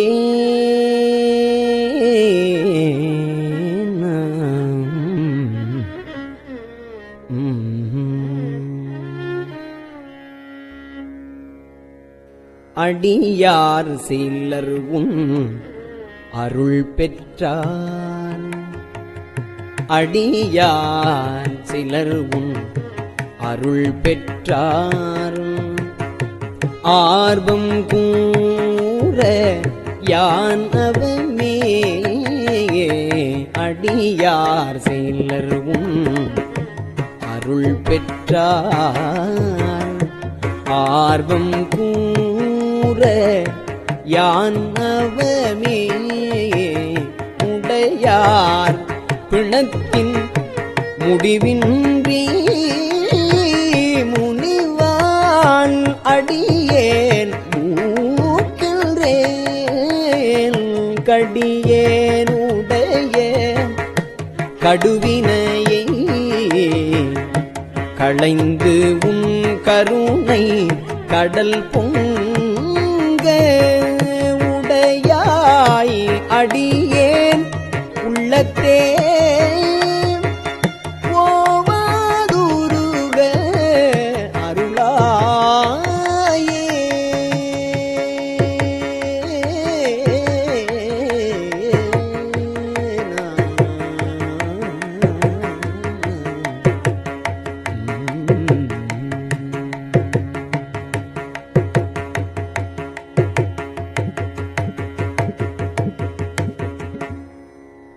அருளாரமுதப் பெருங்கடல்வாய் அடியாரெல்லாம் புக்கு அழுந்த இருளார் ஆக்கைது பொறுத்தேயைத்தேன் கண்டாய் எம்மானே.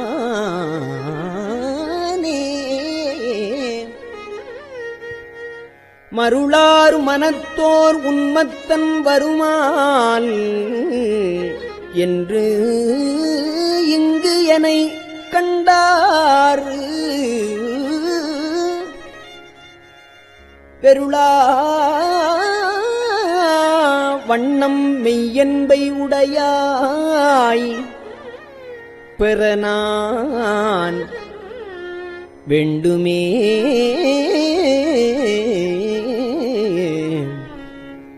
வேண்டும் வேண்டும் மெய்யடியாருள்ளே விரும்பி எனை அருளால் ஆண்டாய் அடியேல் இடரு களைந்த அமுதே.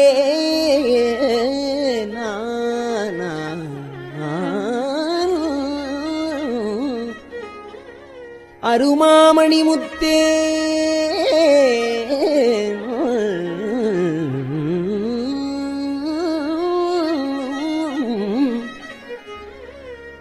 தூண்டா விளக்கின் சுடரு அணையாய்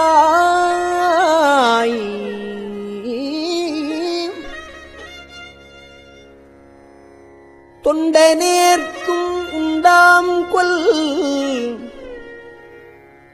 வேண்டாது ஒன்றும் வேண்டாது மிக்க அன்பே மேவுதலே.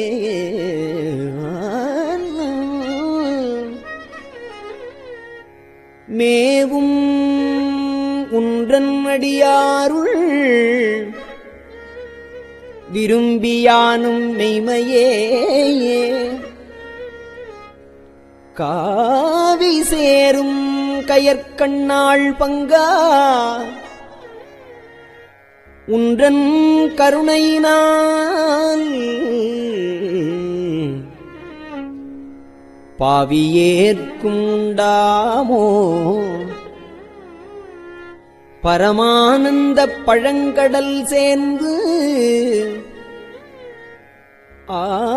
ஆவியாக்கை யான் எனதென்று யாதுமின்றி அறுதலே.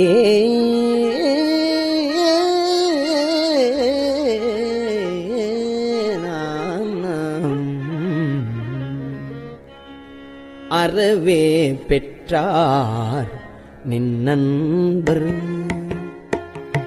அந்தம் இன்றி அகநகவும் புறமே கிடந்து புலைநாயேன் புலம்புகின்றேன் உடையானே.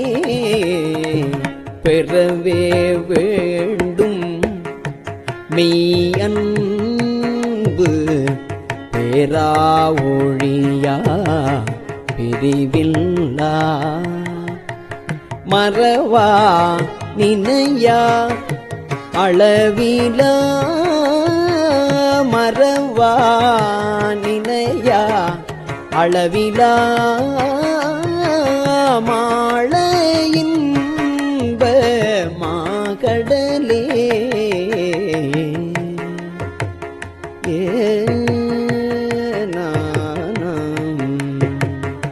கடலே அன்னைய ஆனந்தம் கண்டார் எல்லாம் கவர்ந்து உண்ண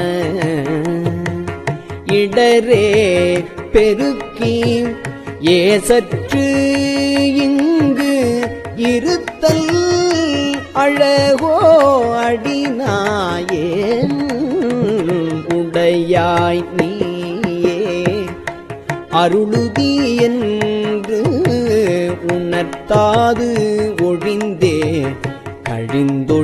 இழிந்தொழிந்தேன் சுடரார் அருளால் இருள் நீங்க ஜோதி இனித்தான் துணியாயே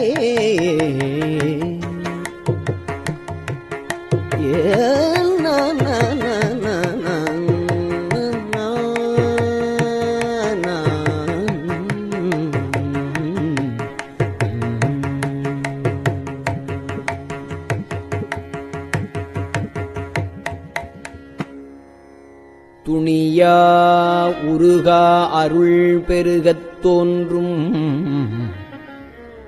தொண்டரிடைப் புகுந்து திணியார் மூங்கில் சிந்தையேன் சிவனே நின்று தேய்கின்றேன் அணியாறு அடியார் உனக்கு உள்ள அன்பும் தாராய் அருளளிய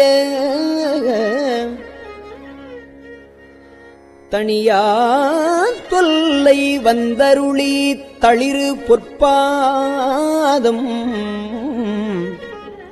தாராயே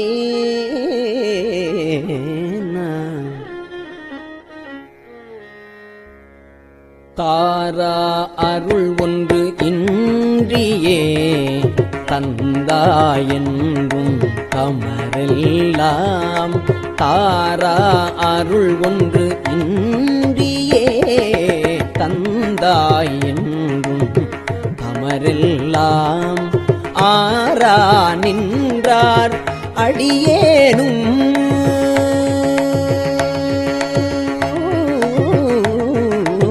ஆரா நின்றார் அடியேனும் அயலார் போல அயர்வேனோ சீரார் அருளால் சிந்தனையை திருத்தி ஆண்ட சிவலோகா சீரார் அருளால் சிந்தனையே திருத்தி ஆண்ட சிவலோகா பேரானந்தம் பேராமை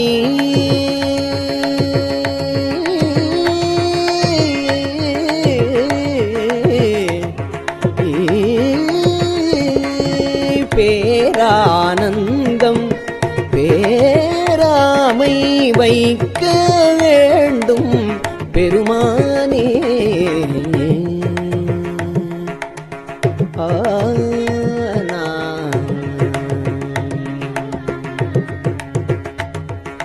மானோர் பங்கா வந்தீப்பார் மதுர கனியே மனம் நெகா நானோ தோளா சுரைவுத்தால் நம்பியித்தால் வாழ்ந்தாயே ஊனே புகுந்த உனை உணர்ந்தே உருகி பெருகும் உள்ளத்தை கோனே அருளும் காலந்தா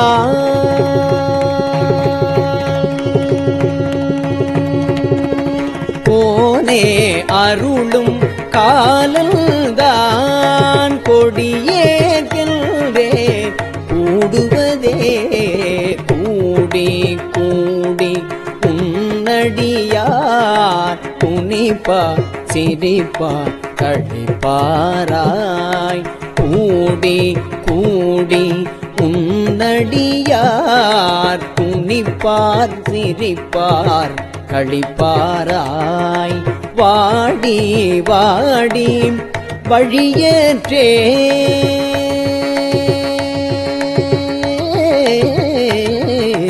வாடி வாடி வழியேற்றே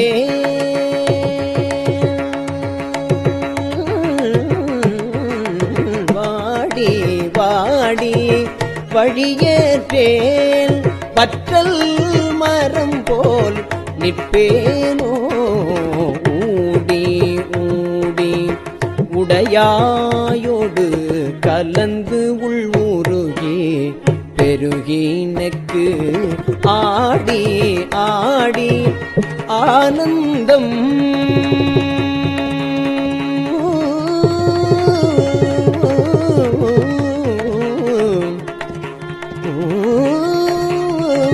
ஆடி ஆடி ஆனந்தம் அதுவேயாக அருள் கலந்தே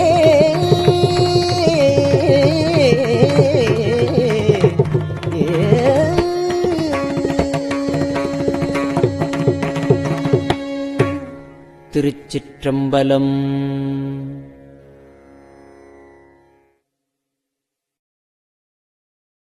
பெரியவா சரணம். இந்நிகழ்ச்சியின் அடுத்த பகுதி நாளை மாலை இதே நேரத்தில் ஒளிபரப்பாகும். பெரியவா சரணம். பெரியவா சரணம். பெரியவா வானொலியின் இன்றைய நிகழ்ச்சிகளின் நிறைவாக திருப்பொன்னூசல் வழங்குபவர் சத்குருநாத தேசிகர் அவர்கள். பெரியவா சரணம். திருச்சிற்றம்பலம். திருப்பொன்னூசல். கோலவரை குடுமி வந்து குவலயத்து சால அமுதுண்டு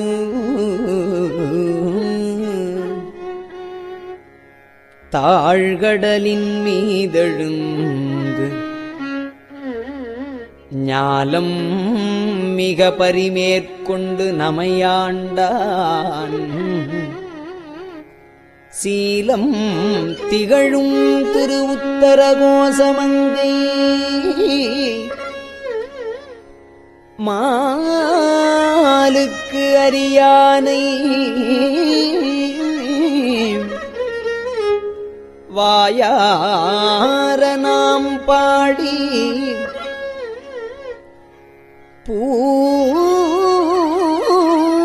பூலித்து அகங்குழைந்து பொன்னூசல் ஆடாமோ.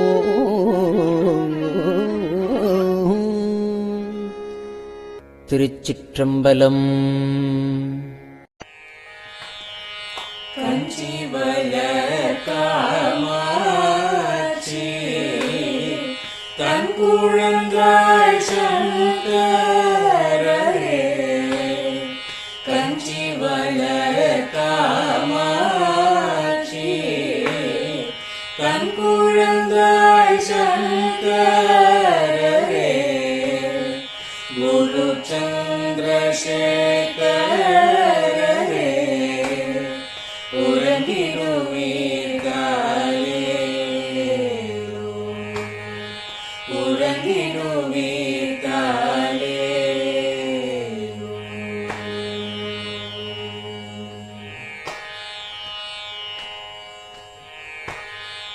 ஆதிகுரு சங்கரராய் அன்றொரு நாள் வந்தவரே. அறுபத்து எட்டாகும் ஏகபதி காலேலோ.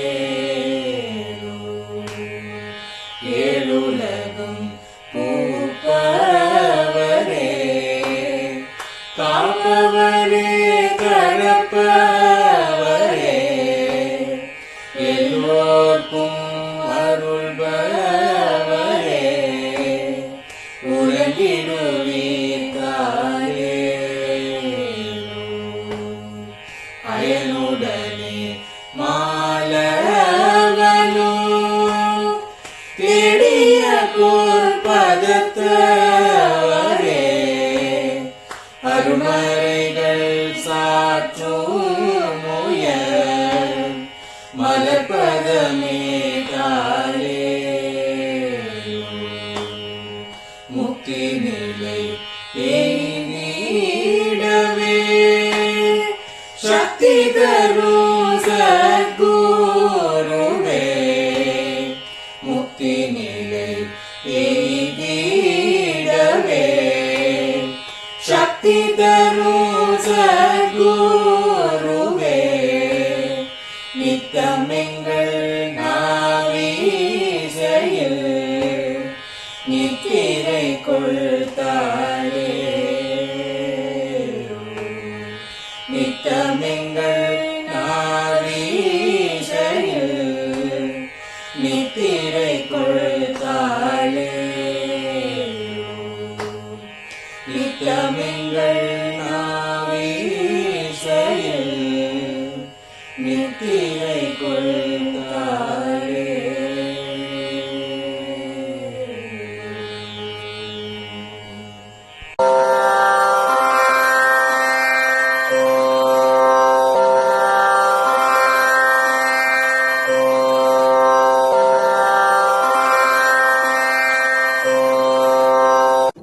பெரியவா சரணம். பெரியவா வானொலியின் மாலை நிகழ்ச்சிகள் இத்துடன் நிறைவடைகின்றன. எமது அடுத்த ஒளிபரப்பு நாளை காலை இந்திய நேரப்படி 6 மணிக்கு துவங்கும். பெரியவா சரணம்.